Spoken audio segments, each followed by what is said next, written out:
이번 시간에는 삼각함수에서 각도를 어떤 새로운 단위로서 표현하는 방법에 대해서 알아볼 텐데요. 그 단위에 대한 먼저 정의를 한번 알아보도록 하겠습니다. 1라디안이라는 것에 대한 한번 정의를 알아볼 텐데, 반지름의 길이가 r인 원에서 호의 길이가 r이 되었을 때 그때에 대한 이 부채꼴의 중심각을 우리가 1라디안이라고 정의를 합니다. 그래서 이 1라디안을 우리가 단위로 해서 각의 크기를 나타내는 방법을 호도법이라고 합니다. 그래서 이 호도법을 이용하게 되면은 그동안 우리가 다루었던 각도들을 라디안 값으로 이렇게 바꿔서 얘기할 수 있는데, 먼저 1라디안이라는 것은 파이분의 180도가 되고요. 여기서 파이를 옮기게 되면 파이 라디안은 180도가 됩니다.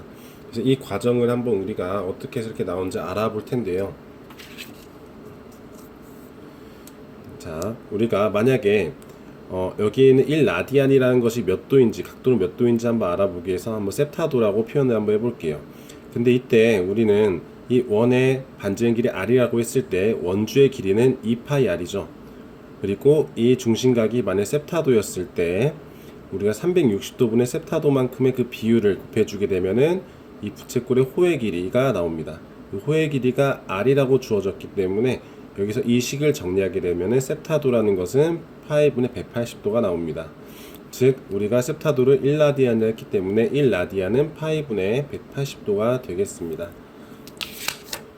자, 그래서 우리는 여기서 1라디안은 파이분의 180도라는 걸 이용해서 앞으로 우리가 어떤 특수각 같은 경우도 라디안 값으로 표현하는 그런 과정을 한번 가져보도록 할 거고요. 그 다음에 우리가 이제 부채꼴에서 호의 길이와 넓이를 한번 그 라디안을 이용해서 알아보도록 하겠습니다. 먼저 이 반지름 길이가 r이고 그 다음에 중심각이 세타 라디안인 이런 부채꼴에 대해서 먼저 호의 길이 l을 한번 알아볼 텐데요. 이 L 같은 경우는 우리가 1라디안에 대한 어떤 그 비례식을 가지고 한번 얘기를 해보도록 할게요. 여기서 비례식 가지고 얘기할 수 있는 이유는 중심각과 호의 길이는 서로 비례하기 때문에 우리 비례식을 이용해서 얘기해 볼 수가 있겠죠.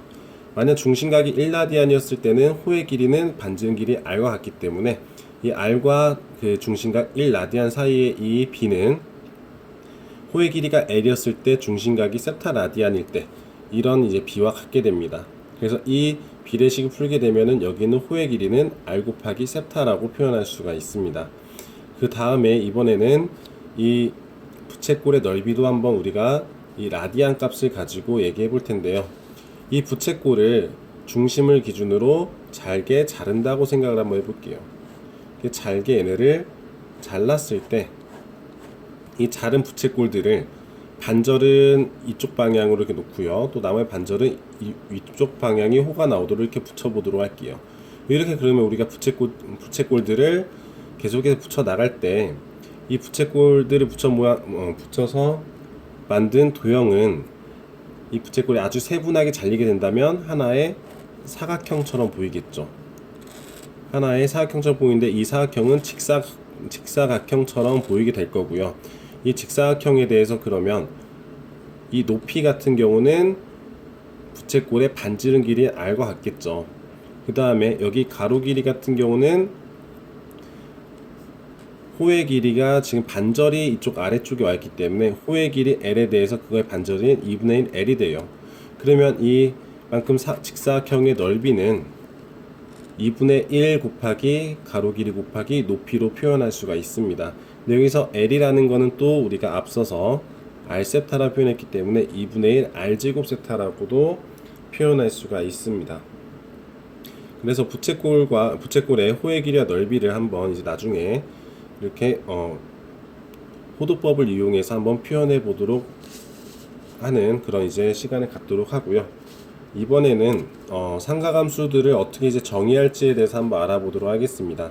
먼저 반지름의 길이가 r인 원을 그린 다음에 우리가 x축의 양의 방향을 10초선으로 생각하시고 그 다음에 원점으로부터 이 P를 지나는 반직선을 동경이라 생각해서 이 사이각을 세타라고 한번 해보도록 할게요. 여기서 세타라고 하는 것은 라디안 값입니다.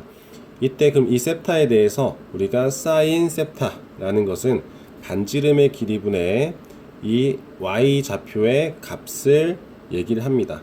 그 다음에 코사인 세타라는 것은 이 반지름 길이분의 이 P라는 점의 X 값의 B를 얘기합니다. 그러니까 탄젠트 세타는 코사인 세타분의 사인 세타이기 때문에 X분의 Y로 표현하고요. 이때 중요한 건 분모는 0이 되면 안 되겠죠. 그리고 이 상가함수 세 가지에 대해서 역수에 대한 이제 상가함수를 우리가 코시컨트 세타, 시컨트 세타, 그 다음에 코탄젠트 세타라고 표현을 하게 됩니다. 그래서 이런 값들, 이런 상가함수도 있다는 거 알아두시고요.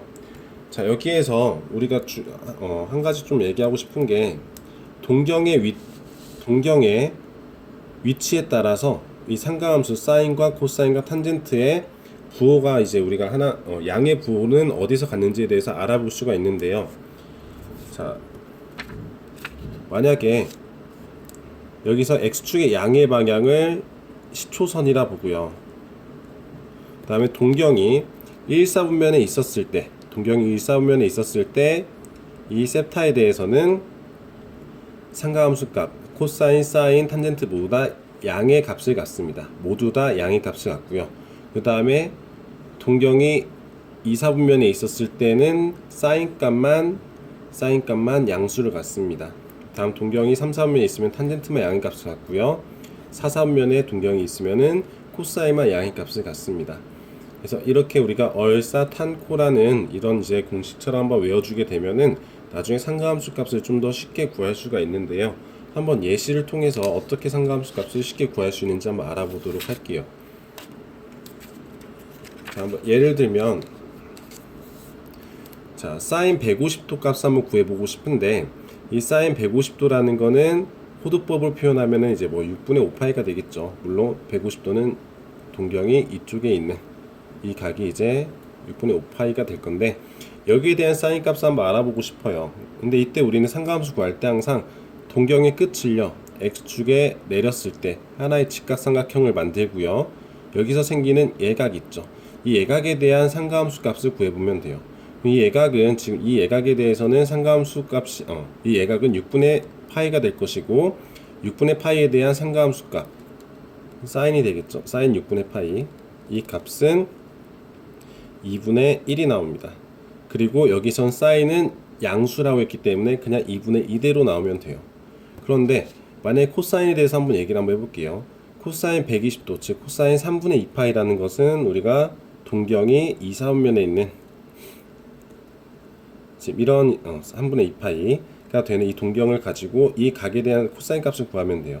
근데 방금 했던 것처럼 동경의 끝을 x축으로 내려서 생각하게 되면 이 사이각은 3분의 파이가 될 것이고 코사인 3분의 파이 값을 구해보면은 이 값은 2분의 1이겠죠. 그런데 여기서는 사인만 양수가 된다 했기 때문에 여기서 코사인 값은 음수가 됩니다. 그래서 코사인 3분의 2파이는 마이너스 2분의 1이다 이렇게 볼 수가 있죠.